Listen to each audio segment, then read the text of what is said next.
새 노래로 여호와께 찬송하라. 그는 기이한 일을 행하사 그의 오른손과 거룩한 팔로 자기를 위하여 구원을 베푸셨음이로다. 아멘. 찬송가 1장 하나님께 찬양드립니다.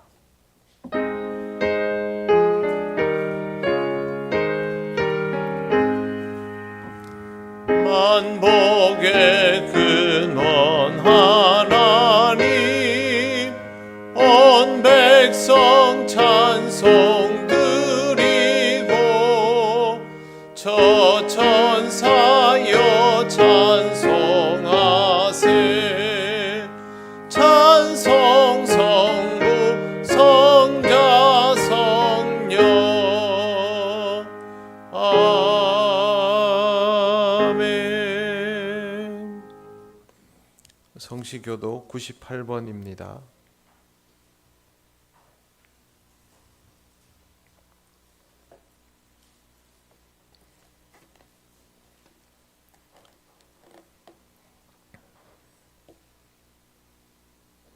내 부모를 공경하라.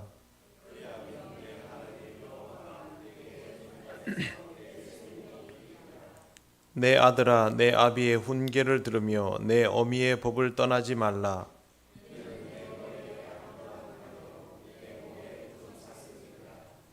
너를 낳은 아비에게 청종하고 내 늙은 어미를 경히 여기지 말지니라.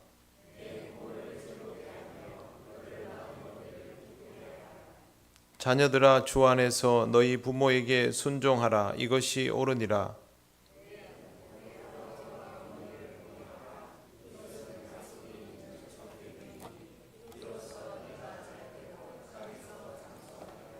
아멘. 나는 전능하신 아버지 하나님, 천지의 창조주를 믿습니다. 나는 그의 유일하신 아들 우리 주 예수 그리스도를 믿습니다. 그는 성령으로 잉태되어 동정녀 마리아에게서 나시고 본디오 빌라도에게 고난을 받아 십자가에 못 박혀 죽으시고 장사된 지 사흘 만에 죽은 자 가운데서 다시 살아나셨으며 하늘에 오르시어 전능하신 아버지 하나님 우편에 앉아 계시다가 거기로부터 살아있는 자와 죽은 자를 심판하러 오십니다.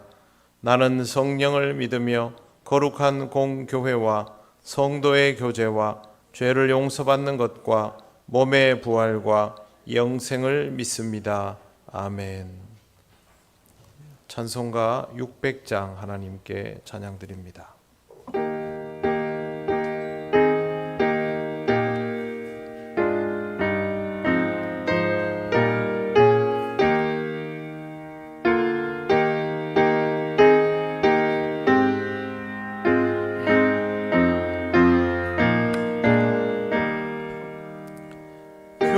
교회의 참된 터는 우리 주 예수라.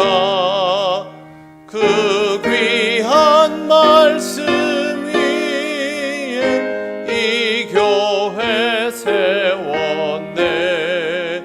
주 예수 강림하사 피 흘려 샀으니 땅 위의 모든 교회 주님의 신부라.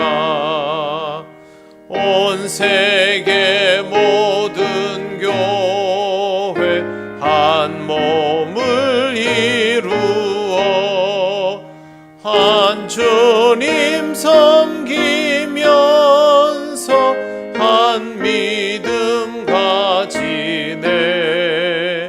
한 이름 찬송하고 한 성경 읽으며 다 같은 소망 품고 늘 은혜 받도다. 땅 위의 모든 교회 주 안에 있어서 하늘의 성도들과 한 몸을 이루네. 오 주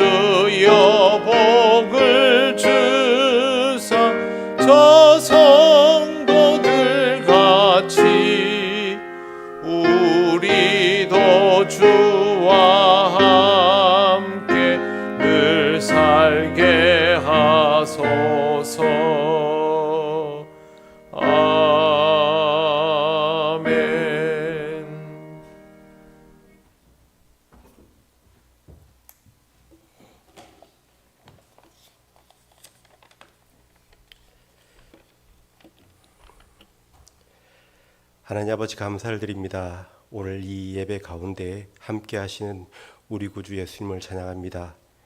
주님의 사랑이 이 예배 가운데 온전히 함께 하시기를 기도합니다. 우리를 사랑하셔서 이 땅에 오사 구원의 기쁨을 주시고 하나님을 알아가는 소망을 우리에게 주심을 감사합니다. 날마다 하나님을 더욱 사랑하며 감사함으로 살아가는 우리가 되게 하여 주시옵소서. 오늘도 귀한 주일을 저희들에게 허락하심을 감사드립니다. 이 하루를 온전히 주님께 드리게 하시옵고 줄 뿐 아니라 평소의 삶을 살아감에 있어서도 항상 주님을 의지하며 동행하는 삶을 살아가는 우리 되게 인도하여 주시옵소서. 어느덧 5월을 지나가는 중에 있습니다. 실록이 만발하는 좋은 계절을 허락하신 하나님, 5월 이 가정의 달에 우리 가정의 주인 되신 주님을 더욱 가까이 섬기며 주님의 사랑으로 화목함이 넘쳐나는 우리 성도들의 가정이 되게 하여 주시옵소서. 우리 통영교회를 사랑하시는 하나님 아버지, 이곳에 주의 성전을 세우시고 우리가 모여 함께 예배합니다. 주님의 주님의 말씀만이 역사하며 기도와 찬양이 넘쳐나는 교회 되게 하여 주시옵소서. 오늘은 동행주로서 많은 교인들이 섬기는 교회로가 함께 예배드리며 나눔을 가지고 있습니다. 하나님 함께 하시고 오고 가는 길을 안전하게 하시며 그곳에서의 사역 위에 하나님이 역사하여 주심으로 우리가 한 교회를 도우며 한 교회를 세운 일을 감당한 일에 있어 부족함이 없도록 도와주시옵소서. 또한 하나님 아버지, 행복한 전도대를 시작하였습니다. 하나님을 알지 못하는 이들에게 복음을 전하며 하나님의 사랑을 전하고자 자원하여 감당하고 있사오니 하나님 기억하여 주시고 이 일들 위해 함께하여 주심으로 하나님의 복음을 받아들이는 자가 늘어나며 우리 교회를 도행하여 하나님의 복음이 널리 전파되는 역사가 있게 하여 주시옵소서. 오늘도 우리에게 말씀을 주심을 감사합니다. 목사님을 통하여 전하여지는 그 말씀이 살아 역사하며 우리 성도들의 심령이 온전히 역사하는 말씀이 되게 하여 주시고 세상 살아갈 때 표대되는 말씀으로 마음에 새기며 살아가게 하여 주시옵소서. 준비하시는 목사님 영육간에 강건케 하여 주시옵고 하나님의 인도하심이 날마다 다해가는 우리 목사님 되게 하여 주시옵소서.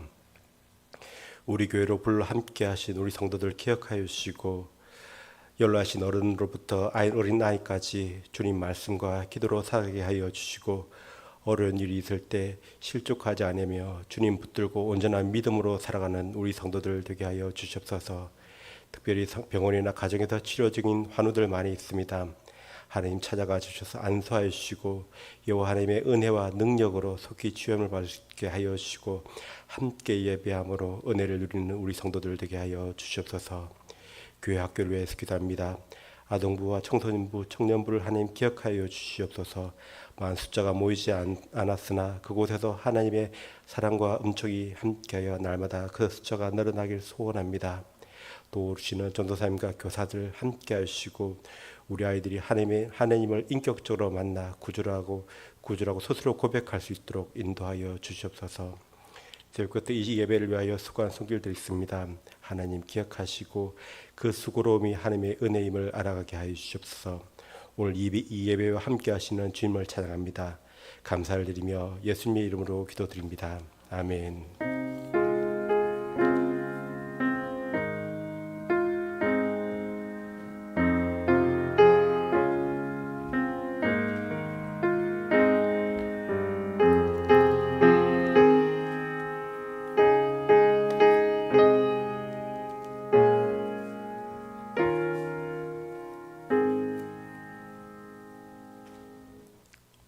하나님 말씀 마태복음 28장 16절에서 20절입니다.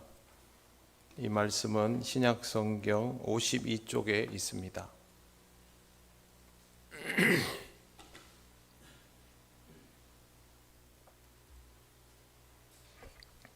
마태복음 28장 16절에서 20절 말씀을 봉독합니다.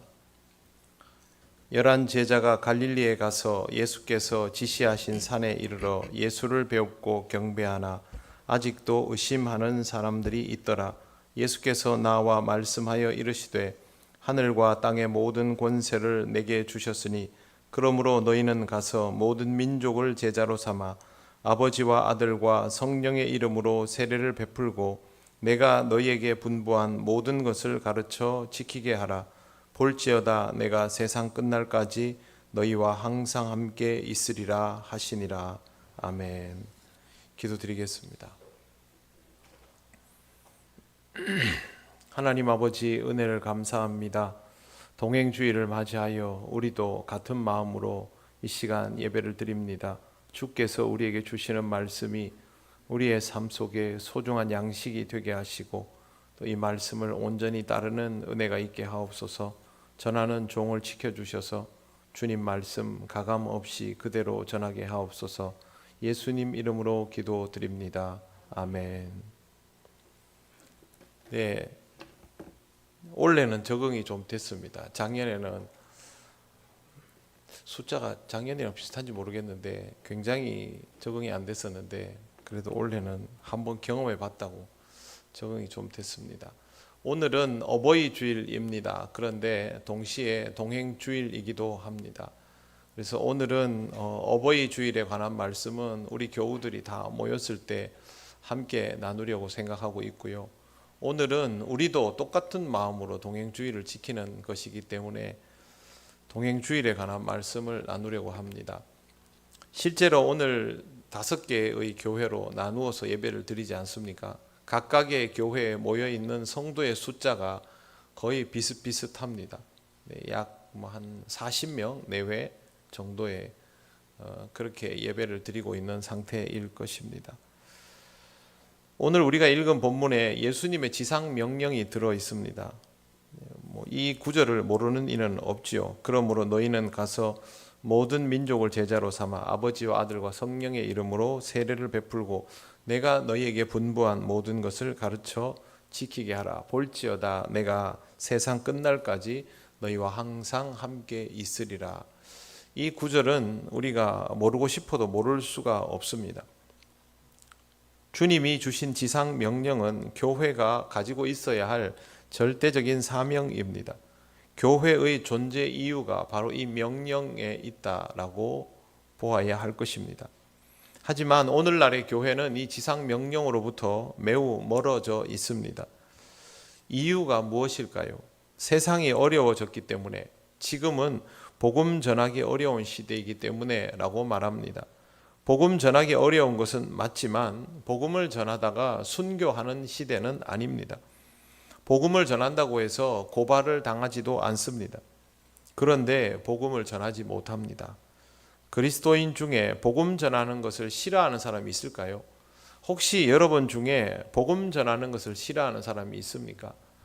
그리스도인이라면 그럴 수 없습니다. 할 수만 있다면 복음을 전하고 싶어 합니다. 그런데 복음을 전하지 않습니다. 그 말은 할 수 있다는 생각을 하지 않는 것입니다.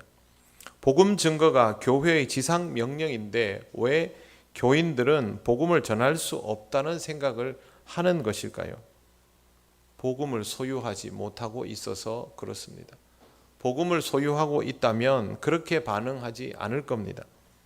바울이 말한 것처럼 복음은 모든 믿는 자에게 구원을 주시는 하나님의 능력입니다. 유대인이나 헬라인에게나 다 적용이 된다라는 말을 하였는데요. 그 말은 복음의 능력 앞에 제약은 없다는 뜻입니다. 경계가 있을 수 없다는 것이죠. 그럼에도 불구하고 복음을 전하지 못하는 것은 복음을 온전히 소유하지 못하고 있기 때문이다라는 말밖에 되지 않습니다. 5월 1일 새벽기도회 때도 말씀을 드린 적이 있지만 바울은 사실상 예루살렘 교회, 모교회이죠. 그 교회와 맞먹는 역사를 가지고 있는 로마 교회를 향해서 내가 복음을 부끄러워하지 아니하노니 라는 말을 했습니다. 이 말을 직설적으로 표현하면 너희는 복음이 부끄러우냐? 나는 부끄럽지 않다 라는 식의 말입니다. 로마 교회가 복음의 위력을 가지고 있지 못한 채로 교회 공동체를 유지하고 있다라고 판단하고 했던 말입니다. 복음의 위력을 상실하면 복음을 전하고 싶어도 전할 수가 없고 그런 사람들이 모여있는 공동체는 교회라고 이름이 붙어 있지만 실제로는 교회의 가장 주된 기능을 못하는 상태입니다. 교회라고 하는데 교회의 기능을 못하면 그걸 교회라고 불러야 됩니까? 아니라고 불러야 됩니까? 교회라고 부르기에 참 그렇지 않습니까? 그런데 지금의 교회들은 복음을 전하는 기능을 많이 상실한 상태입니다. 성경에 나오는 교회라는 단어는 에클레시아입니다. 에클레시아라는 말은 해석하면 밖으로 불리어 나온 사람들이라는 뜻입니다.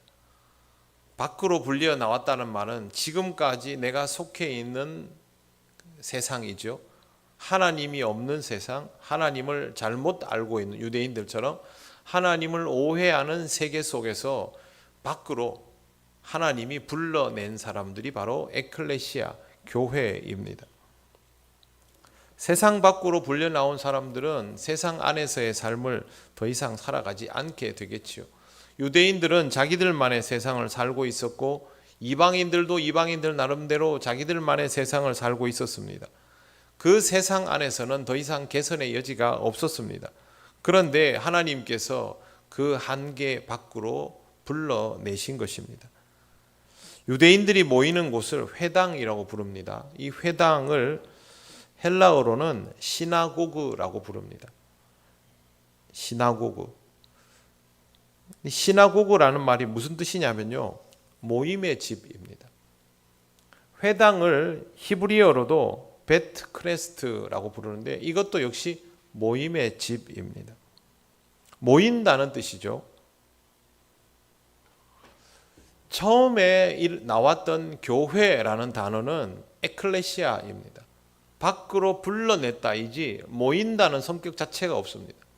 그런데 그 다음부터 교회 공동체의 특징은 항상 모이는 것에 있었습니다.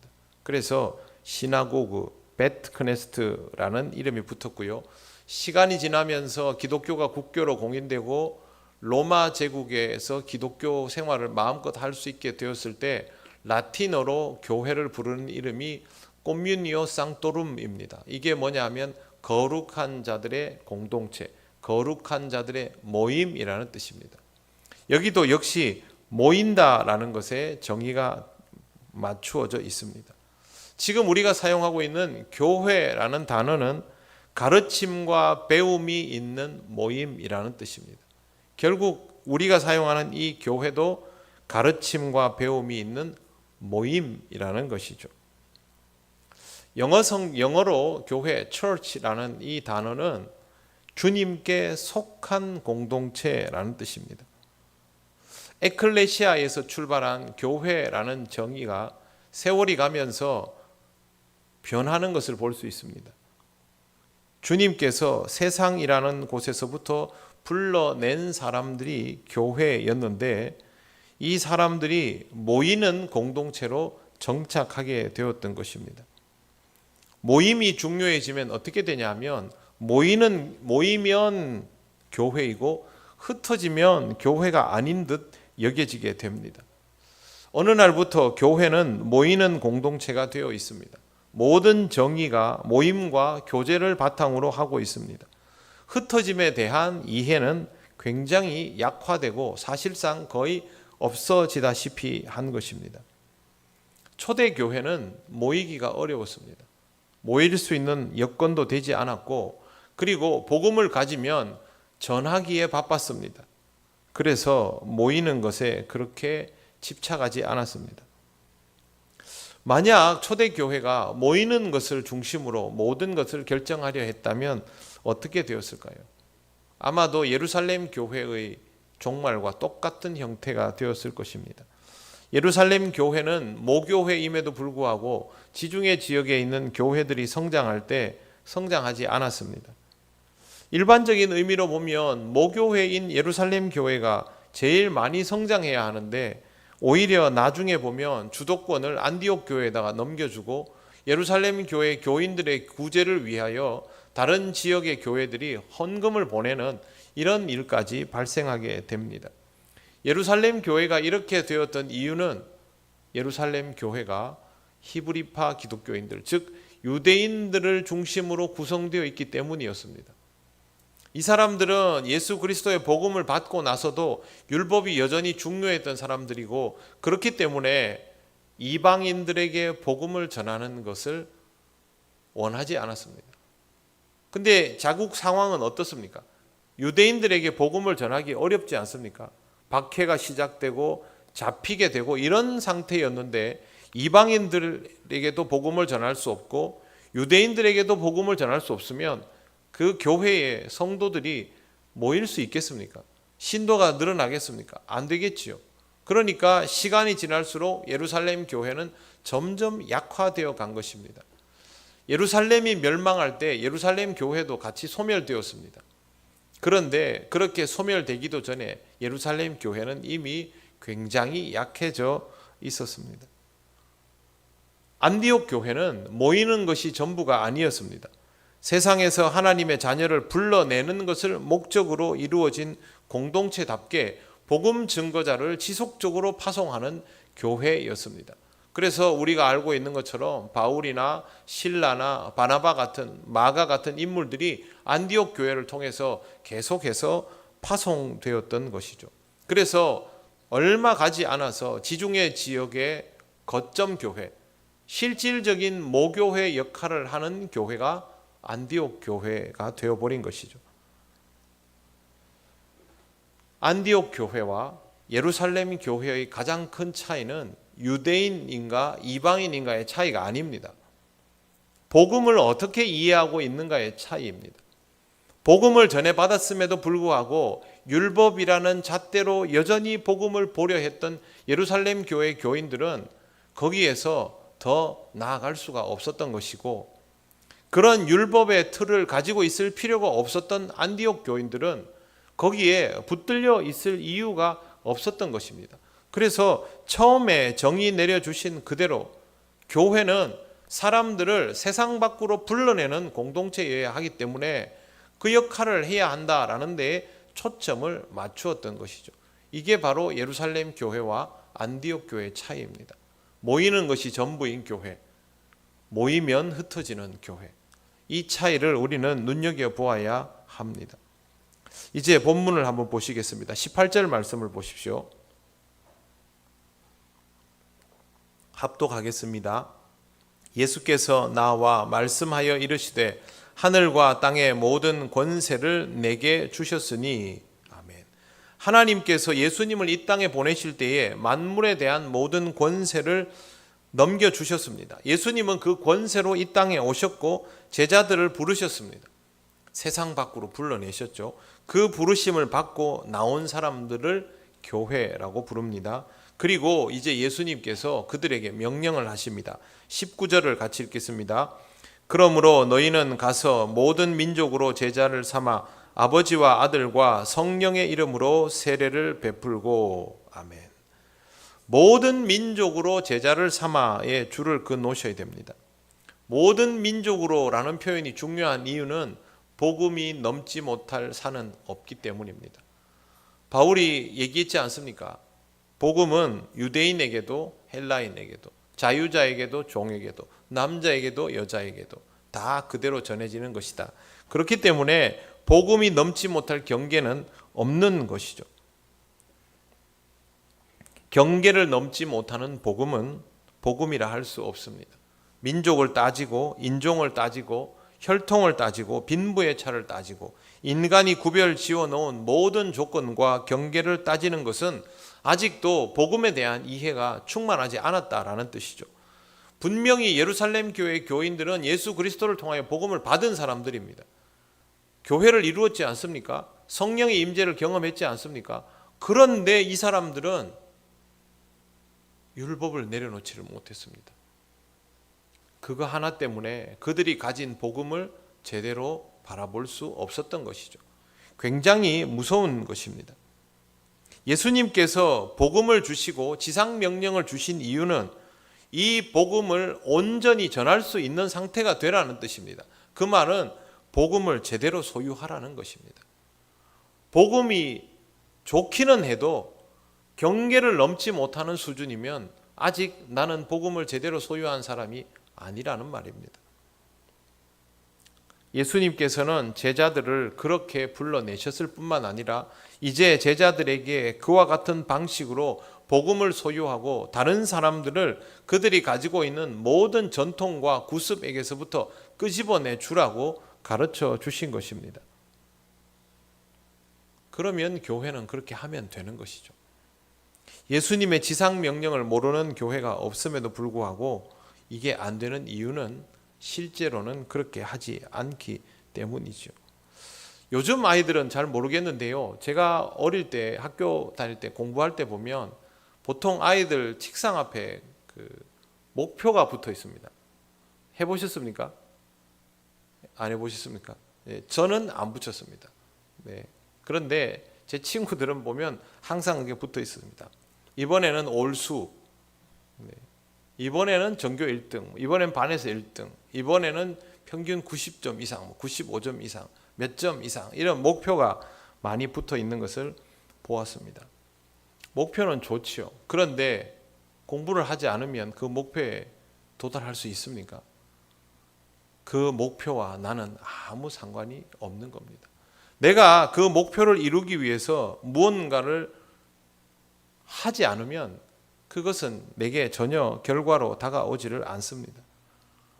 우리가 그리스도인이라고 하면서도 복음에 대한 이 갈망이 없이, 복음에 대한 충족이 없이는 예수께서 우리에게 말씀하신 어떤 것들도 우리와는 무관합니다. 아무 상관이 없습니다. 지상명령을 달달 외워도 이 지상명령을 실천하기 위해서 반드시 가지고 있어야 할 복음이 내게 없으면 땅끝까지 이르러 내 증인이 되라는 말씀은 나하고는 아무 상관이 없는 겁니다. 어차피 나는 모르기 때문이죠. 내가 복음을 전해받고 부르심을 받아 세상에서부터 벗어나게 되었다면 나는 이 세상의 방식으로 살아가지 않도록 재창조된 사람인데, 그러면 더더욱 복음에 의지하는 삶을 살아야 하고, 복음이 정말 나에게 있으면 나는 복음으로 살아갈 수 있게 됩니다. 복음을 말하게 되어 있습니다. 복음을 가지고 있는데 복음적이지 않은 삶을 살아간다? 그건 아닙니다. 믿음이 있기는 한데 믿음 없이 살아간다? 그렇지도 않습니다. 복음은 좋은 것이기 때문에 그걸 가지고 있으면 그 사람에게서 어떤 모양으로든 드러나게 되어 있습니다. 실제로 은혜 받은 사람은 자기도 모르는 사이에 기회만 되면 복음을 말하고자 하는 상태가 되어 있습니다. 복음을 전해야지라고 마음먹고 있다가 딱 훈련된 공식 그대로를 말하는 것이 아니라 대화 중에 자기도 모르게 그렇게 말하게 됩니다. 여러분이 지인들과 얘기를 하다가 여러분 지인이 여러분에게 속사정을 하나만 내놓으면, 고민을 하나만 내놓으면, 무슨 얘기만 하면 여러분이 기다렸다는지 내가 기도해 줄게, 네 참 고생이 많구나, 신앙생활 하면 되는데, 그렇게 불안하게 살지 않아도 되는데, 이런 말들이 기다렸다는 듯이 탁탁탁탁 나오게 되는 이유는 내 안에 그게 있기 때문입니다. 그런데 누군가가 내 앞에서 사는 게 너무 힘들다, 어렵다, 아프다, 괴롭다, 일거리가 끊이지 않는다, 고난의 연속이다, 이렇게 말을 해도 내가 그 사람에게 해줄 수 있는 말이 하나도 없다면 그때는 과연 내 안에 무엇이 있는가를 생각해야 되는 거죠. 그건 있으면 하는 겁니다. 여러분이 칼국수를 좋아합니다. 그런데 칼국수를 정말 맛있게 하는 집을 알고 있습니다. 갑자기 여러분 친구가 여러분에게 오늘 칼국수가 먹고 싶은데, 그럼 여러분 뭐라 그럽니까? 나 혼자 아는 맛집이니까 절대 알려주지 말아야지, 이렇게 하십니까? 그럼 친구 아니죠. 바로 얘기합니다. 내가 가본 그 칼국수집이 내가 보기에는 진짜 제일 맛있더라, 거기 같이 갈래? 혹은 거기 알려주고. 이게 일반적이지 않습니까? 복음도 똑같습니다. 내가 이 복음을 충만히 경험했으면요, 그냥 못 있습니다. 누군가가 복음이 필요한 상태라는 것을 알기만 하면 그 사람을 위해서 기도하게 되고 그 사람에게 주의 말씀을 전하게 되고, 어떻게 하면 이걸 전할까? 혹시 내가 이걸 전하면 저 사람이 좀 불편하게 생각할 수도 있는데, 그러면 기회를 좀 엿봐야 되나? 하나님 나에게 복음 전할 수 있는 기회를 주면 안 되나? 이런저런 생각들을 하면서 상대방과 대화는 하고 있는데 머릿속으로는요 계속 언제 어느 타이밍에 복음을 전할까 그것만 생각하고 있습니다. 이게 복음을 가진 사람의 특징입니다. 여러분 자녀들 오랜만에 한 번씩 이렇게 타지에 있다가 오면, 오늘 예후도 와 있고 뭐 한 대 위에 집사님 집에 아이들도 있고, 이게 오면 기도하는 부모는 머릿속으로 그것밖에 없습니다. 그 말 한마디 하고 싶은 거죠. 신앙생활 잘 해라, 기도생활 잘 해라, 이 말 한마디 하고 싶은데 이거 맨날 하면 잔소리고 말 꺼내면 인상 빡 쓰기 때문에 말은 못하고 타이밍만 계속 보고 있다가 기분 제일 좋다 싶을 때 내가 기도할게 이러고 시작하는 거죠. 그게 신앙적인 부모의 특징입니다. 복음을 가진 사람의 마음이라는 것이 그렇습니다. 그래서 복음을 가지고 있는 사람은 상대방에게 언제든지 그렇게 할 만한 준비와 의지가 되어 있는 것을 뜻합니다. 그렇게 해서 한 사람이 불려 나오면 이제 그 사람이 교회가 되는 것입니다. 이렇게 교회가 되어가는 과정에서 제자 삼는 일이 이루어집니다. 오늘 성경에 보시면 아버지와 아들과 성령의 이름으로 세례를 주고 이렇게 돼 있죠. 근데요, 우리는 이 구절에서 뭘 보냐 하면요, 맨날 성령의 이름으로 세례를 주고 그것만 들여다봅니다. 그게 아니고요, 삼위일체 하나님의 이름으로 세례를 주고입니다. 그러니까 성령의 이름으로만 빼내면 안 됩니다.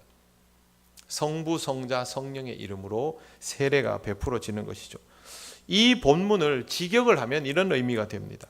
한 번 세례를 주고가 아니라 세례가 계속 이루어지도록 하고입니다.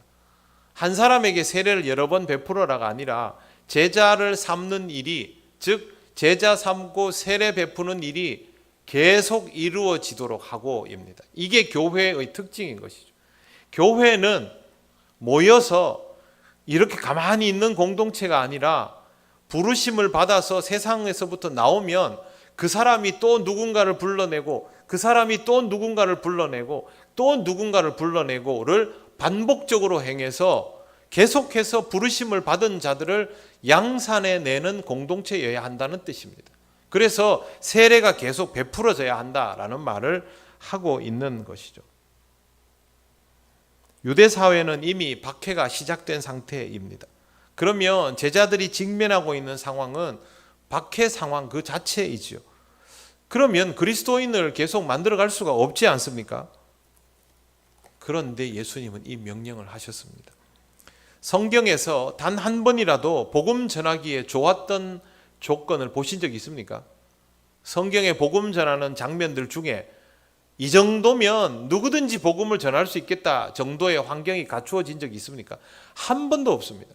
성경에 나오는 복음 증거의 모든 상황은 복음을 전하기에 좋지 않은 조건들밖에 없었습니다. 그러면 예수님께서 제자들이 복음을 전하면 고난당할 것이라는 것을 모르셨겠습니까? 모를 리가 없지요. 요한복음 21장 18절에 보면 베드로를 향해서 예수께서 이런 말씀을 하십니다. 내가 진실로 진실로 내게 이르노니 내가 젊어서는 스스로 띠띠고 원하는 곳으로 다녔거니와 늙어서는 내 팔을 벌리리니 남이 내게 띠띠우고 원하지 아니하는 곳으로 데려가리라. 긴 설명 필요 없이 고난당하고 박해받고 죽을 것이다, 그 말씀입니다. 이렇게 쉽지 않은 것을 알면서도 제자들에게 예수님은 삼위일체 하나님의 이름으로 세례가 계속 베풀어져야 하고 그러려면 복음이 전해져야만 한다라고 명령하신 것입니다. 뿐만 아니라 20절 말씀을 보십시오. 20절에 이렇게 되어 있죠. 내가 너희에게 분부한 모든 것을 가르쳐 지키게 하라. 예수님께서 분부한 모든 것은 예수님 믿고 예수 믿으면 구원받고 예수 믿으면 천국 가고 오케이 이거 아닙니다. 이제 세상을 벗어나 하나님 나라에 속한 사람이다라는 구원 공식 그 이상을 말합니다. 우리가 알고 있는 것처럼 예수님의 가르침은 굉장히 풍성하고 방대합니다. 하나님은 어떤 성품으로 우리에게 임재하시고 무엇을 가장 싫어하시고 신앙으로 살아가려면 어떤 부분들이 있어야 하고 어떻게 살아가는 것이 제자다운 삶인지 그런 것들을 다 가르쳐 주셨습니다. 그런 것들이 이해되도록 가르침을 계속해서 주어서 영적인 성장을 이끌게 해서 제자 훈련이 지속되게 하라는 뜻입니다. 주님의 가르침을 전수하는 제자 훈련의 과정을 소화하는 공동체가 되어라. 에클레시아는 이 과정의 무한 반복을 하는 속성의 공동체입니다. 이렇게 하려면 어떻게 해야 됩니까? 교회 구성원들이 세상으로 가야 됩니다. 여러분, 우리끼리 여기 모여 있으면 세상 사람들이 우리가 뭘 하는지 압니까? 모릅니까? 모릅니다. 우리끼리만 모여 있으면 세상 사람들이 우리에게 영향을 받습니까? 받지 않습니까? 안 받습니다. 세상 사람들이 영향을 받으려면 우리가 교회 밖으로 나가야 되는 것이고, 우리가 한 헌금이 하나님의 이름으로 교회 밖으로 나가야 되는 것이고, 우리의 움직임들이 교회 밖에 보여야 됩니다. 판단은 저 사람들이 하겠지요. 그런데 중요한 건 나가야 됩니다. 그래서 호켄다이크라는 학자는 교회는 모이는 공동체가 아니라 흩어지는 공동체라고 말했습니다. 모이기만 하니까, 모이는 것만 중요하게 생각하고 흩어지면 죽는 줄 아니까. 교회는 흩어지면 죽지 않습니다. 제가 오늘 새벽에 사도행전 8장 말씀을 전했는데요, 박해받아서 예루살렘 교회가 깨졌습니다. 그런데 교회가 없어지지 않았습니다. 교회가 확장되었습니다. 그게 바로 성령의 역사입니다. 그러므로 사랑하는 성도 여러분, 우리는 모이면 영적인 성장을 이루어내고 그 다음에는 흩어져야 합니다. 모이는 것으로 끝내면 절대로 안 됩니다. 교회가 모이는 이유는 복음의 능력을 확실하게 소유하기 위해서입니다. 가르치고 배우기 위해서입니다. 거기서 끝내면 안 됩니다. 복음의 능력을 제대로 소유한 것을 어떻게 알 수 있을까요? 복음을 전하기 어려운 모든 조건을 뚫고 복음을 전할 수 있는가를 통하여 확인이 가능합니다. 바울은 경계가 없다고 말했죠. 그런데 우리는 경계가 있지요. 그럼 우리에게는 아직도 복음의 능력이 무장되지 않은 상태라는 거죠. 정말 전도를 열심히 하는 사람들은 조건이 없습니다. 그러나 아직 이것이 무르익지 않은 우리들에게는 아직도 복음을 전하기 어려운 온갖 조건들이 존재하지 않습니까? 우리는 그 경계를 뛰어넘기 위해서 교회에 모여 함께 예배드리고 함께 기도하고 함께 훈련받는 겁니다. 그래서 충전이 되면 나가야죠. 핸드폰 충전하면 써야 되지 않습니까?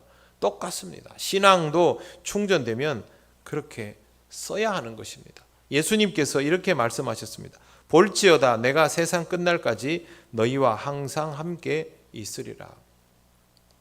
주님은 이 모든 과정에 필요한 주의 역할을 다 하시겠다고 말씀하셨습니다.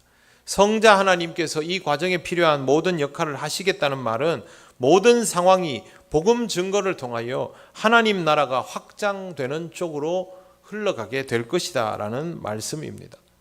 복음 전하기 어려운 조건이 자꾸만 갖추어져 가고 있는데, 그리스도인 자체가 줄어들고 있는데 무슨 소린가 싶겠지만, 목숨을 걸고 복음을 전해야 하는 시대에도 주는 모든 믿는 자들과 함께 하셨습니다. 여러분, 초대교회 사람들이 왜 순교하면서 계속 복음을 전했을까요? 그렇게 하도록 영이신 하나님께서 감동을 주셨기 때문입니다. 여러분이 신앙생활 열심히 하는 그 시대를 경험했다면, 여러분의 심령에 뜨거움이 있다면, 복음을 전하고 싶은 열망이 있다면, 그거 왜 생겼습니까? 여러분의 의지입니까? 그렇지 않습니다. 하나님이 감동 주시지 않으면 교회 일은요 못합니다. 하나님이 감동 주시지 않으면 교회 일은 할수록 힘들고 지치고 짜증나게 되어 있습니다. 그러나 하나님이 감동을 주시면 그렇지 않습니다. 육체적인 피로를 뛰어넘는 은혜를 체험하게 만듭니다. 하나님께서 그렇게 해 주시겠다라고 여기 성경에 말씀하여 주시는 것이죠. 이 모든 일들을 하게 만드는 조건이 복음입니다. 그래서 바울이 복음을 말한 것이고 예수께서도 복음을 전하라고 하신 것입니다. 복음을 소유하시기를 바랍니다. 복음을 소유해야만 우리가 신앙생활을 하면서 이 정도는 해야 되지 않겠느냐, 내가 하나님 믿는 사람이면 이런 사역들은, 이런 사명은 감당할 수 있지 않겠느냐 하는 것들을 그때 비로소 할 수 있습니다. 복음 없이 모든 것들은 의미가 없습니다. 이 모든 것들을 가능하게 할 복음의 능력을 소유하시기를 바랍니다. 그리스도인이 되었는데 인생이 확연히 달라지지 않고 있다면 냉정하게 나에게 복음이 온전히 소유되어 있는지를 돌아보시기 바랍니다. 복음은 다른 사람을 바꾸는 하나님의 놀라운 능력이기 이전에 나를 변화시키는 하나님의 놀라운 능력입니다. 그러니 복음을 가지고 있으면 내가 달라지는 게 맞겠지요. 달라지지 않았다면, 내 성품이 옛날 그대로라면, 내가 좋아하고 싫어하는 것들이 아직도 옛날 그대로라면, 내가 좋아하는 사람과 싫어하는 사람의 경계가 아직도 그토록 분명하다면, 아직도 내 마음대로 해야 직성이 풀린다면 복음이 여러분들을 주장하는 상태는 아니라 할 수 있습니다. 그것을 내려놓을 수 있는 자가 복음으로 인하여 부요하게 된 사람입니다. 이 부분을 명심하시고 여러분의 삶 속에서 복음의 충만함을 경험하시기를 바랍니다. 복음적인 교회는 모이면 훈련이 되고 흩어지면 복음의 위력을 떨치는 교회입니다. 비복음적인 교회는 모이는 것밖에 못합니다. 모이는 것 이상이 없고 흩어지면 깨집니다. 그것은 교회라 부르기 어렵습니다. 또 복음적인 교회는 영이신 하나님께서 세상 끝날까지 함께 하시는 교회입니다. 영이신 하나님께서 함께 하시면 그 교회는 언제나 하나님의 감동 속에 있게 되며 역량이 부족하더라도 은혜로 살아갈 수 있게 됩니다. 그러는 가운데 복음으로 훈련받고 성장하게 되는 것입니다. 여러분 손을 얹고 여러분 스스로에게 이렇게 말씀하시기 바랍니다. 나는 에클레시아다. 나는 에클레시아다. 큰 소리로 하십시오. 사람이 적어도 큰 소리로. 한 번 더 하겠습니다. 나는 에클레시아다. 네. 여러분은 하나님께서 세상 밖으로 불러낸 사람들입니다. 여러분이 세상으로 다시 돌아 들어갈 때는 그때 불러 나온 그 모습 그대로가 아닙니다. 그리스도와 같은 사람, 크리스천으로 세상에 돌아가는 것입니다. 그러기 위해서 복음으로 충만하여 지시기를 바랍니다. 오늘 우리 교회 성도들이 동행교회로 나갔습니다. 동행교회가 처음 시작할 때는 그냥 모여가지고 뭐 이것저것 하면 될 것 같았지만 준비하는 게 쉽지 않고 또 날씨도 받쳐주지 않아서 굉장히 걱정했는데 정말 하룻밤 사이에 날씨가 갑자기 바뀌면서 모든 교구들이 갈 수 있게 되었습니다. 이 동행교회도 하나님의 은혜가 아니면 우리가 할 수 있는 일이 아니죠. 우리 자신을 추스리기에도 힘들다면 이거 어떻게 하겠습니까? 다른 교회들에게 제가 동행교회 얘기를 여러 번 했습니다. 우리 장로님들도 밖에 나가면 다른 교회 장로님들에게 동행교회를 통해서 누리는 은혜를 여러 번 얘기했습니다. 그러나 아직 우리 노회에서 이런 프로젝트를 하는 교회가 없습니다. 왜? 주일을 2번이나 비워내야 되기 때문이죠. 사역들이 다 멈추어지게 되지요. 교회의 헌금들도 다 교회 밖으로 나가게 되지요. 절대 간단한 일 아닙니다. 그러나 우리는 이 부분을 신경도 쓰지 않고 지금 이 일을 하고 있습니다.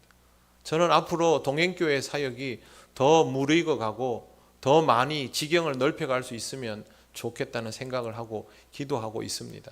그리고 이 동행교회 사역이 지금은 교회를 향하여 이루어지고 있지만 교회가 아닌 세상을 향하여 이루어지기를 원합니다. 그래야만 우리가 하나님이 원하시는 그런 교회다움을 지켜나갈 수 있습니다. 사랑하는 성도 여러분, 하나님이 주신 은혜를 따라서 함께 에클레시아의 모습을 지켜나가는 우리 통영교회가 되시기를 바랍니다. 기도드리겠습니다. 하나님 감사합니다. 우리에게 주신 은혜를 따라서 나아갑니다.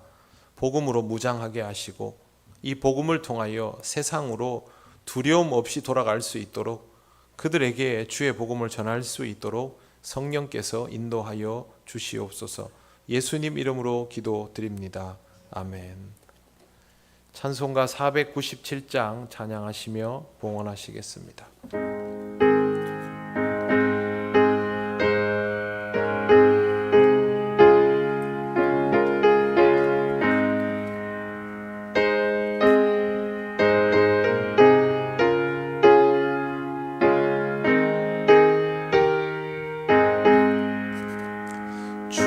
예수 넓은 사랑 그 크신 은혜를 나 힘써 전파함은 참 기쁜 일일세. 주 예수 복된 말씀 생명과 진리요 내 맘에 갈급함을 다 채워주시네.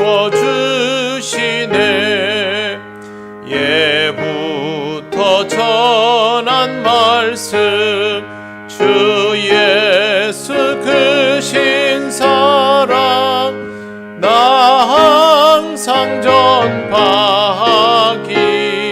참 기뻐하도다.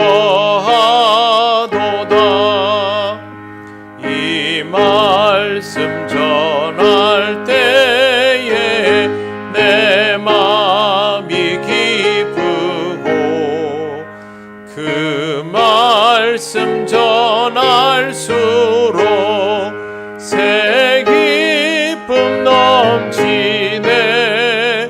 구원의 복된 말씀 못 들은 사람이 세상에 많음으로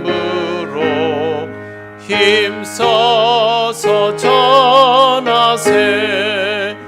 예부터 전한 말씀 주 예수 크신 사랑 나 항상 전파하기 참 기뻐하도다.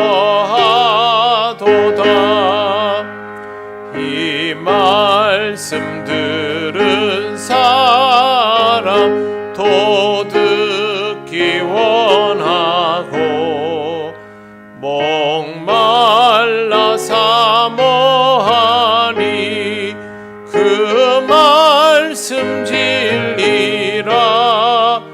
그 나라 영광 중에 나 부를 새 노래.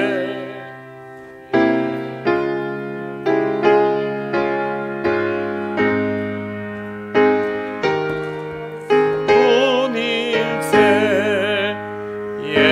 예부터 전한 말씀 주 예수 크신 사랑 나 항상 전파하기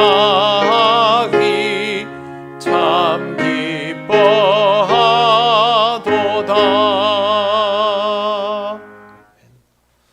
하나님 감사합니다. 오늘도 하나님의 은혜로 예배하며 이 시간 예물 드립니다.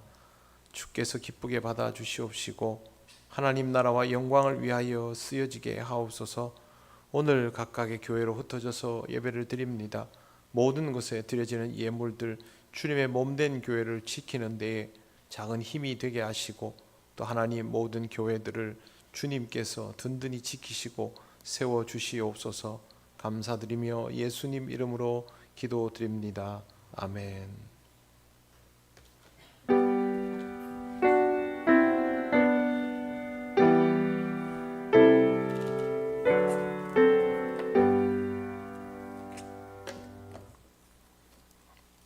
교회 소식 전하겠습니다. 네, 오늘은 교구별로 동행교회에서 예배를 드리고 있습니다. 예배 시간도 교구마다 각각 전부 다릅니다. 배 시간에 변동이 있어서 이제 예배를 시작하는 교회도 있고 아침 일찍 예배를 드리고 복음을 전하고 주변을 청소하는 교구들도 있고 형편들이 다릅니다. 오늘은 시간 날 때마다 동행주일 지키고 있는 우리 믿음의 형제 자매들을 위해서 기도해 주시길 바랍니다. 다음 주일 오후 찬양 예배는 청년부 헌신 예배로 드려집니다. 강사는 고성교회 담임하시는 김형진 목사님이십니다. 다음 주일 2부 예배 후에 2, 4분기 장학회가 있습니다. 기간 원래회가 다음 주일 2부 예배 후에 지정 장소에서 있습니다. 교육부 회의도 다음 주일 오후 1시에 3층 로비에서 있습니다. 항존직 재교육 1차 과정이 진행 중에 있습니다. 위에서 기도해 주시기를 바랍니다. 그리고 21일 화요일에 효도 관광이 예정되어 있습니다. 장소는 울산 대공원이고요. 장미축제에 맞추어서 갑니다. 대상은 우리 교회 은퇴하신 분들 누구나 해당이 됩니다. 김부종 장로님에게 문의해 주시고 명정주민센터 앞에서 9시 20분에 출발하고 고려병원 앞에서는 9시 30분 정차해서 가실 분들 모시고 가도록 그렇게 하겠습니다. 이번 주 아닙니다. 한 주 더 있다가이니까 착오 없도록 하시길 바랍니다. 사천읍교회 임직감사 예배가 오늘 오후 2시에 사천읍교회당에서 있습니다. 회화교회 임직감사 예배가 오늘 오후 5시 회화교회당에서 있습니다. 그리고 우리 교회에서 통영시 은퇴 목사 장로회 예배가 16일 목요일 오전 11시에 있게 됩니다. 그리고 18일에는 우리 교회 장학회에서 지원하는 장학생들을 만나면 제가 이제 이야기를 좀 나누고 같이 식사를 하고 그런 시간을 이번 주 토요일에 갖게 되었습니다. 장학회를 통해서 지금 관내 5개 고등학교에 장학금을 계속 지급하고 있고요. 좀 더 여건이 좋아지면 중학생들에게도 장학금을 지급할 수 있도록 하기 위해서 마음을 모으고 있는 상태입니다. 여러분들도 기도해 주시고 우리 교회 아이들이 아니라 교회 밖의 아이들입니다. 아이들이 하나님의 은혜 속에서 성장할 수 있도록 많이 살펴주시기를 바랍니다. 오늘 점심은 우리 교회 바로 옆에 구민속촌에서 우리 김태현 성도님 또 박주태 집사님 매주 그렇게 공개를 해주셨는데요. 오늘도 우리가 이 집에 가서 점심을 먹게 되었습니다. 두 분에게 늘 감사를 드립니다. 오늘 또 점심 맛있게 드시고 또 우리 두 분 집사님에게 고맙다는 인사도 꼭 하시기를 바랍니다. 다른 광고는 주보를 참조해 주시기 바랍니다. 이제 일어나셔서 예배드린 교우들과 인사하시겠습니다.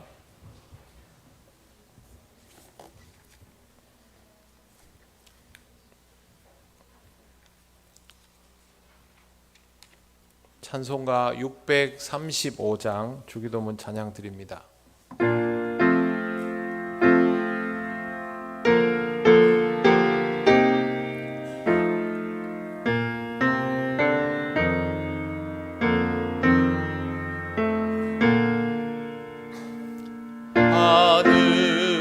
하늘에 계신 아버지 이름 거룩하사 주님 나라 임하시고 뜻이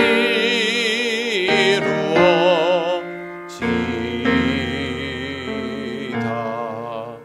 일용할 양식 주시고 우리들의 큰 죄 다 용서하옵시고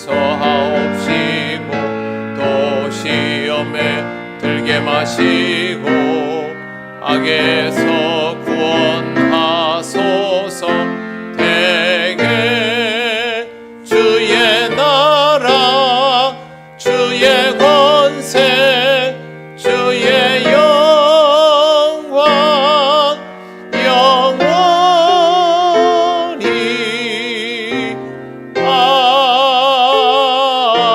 아멘.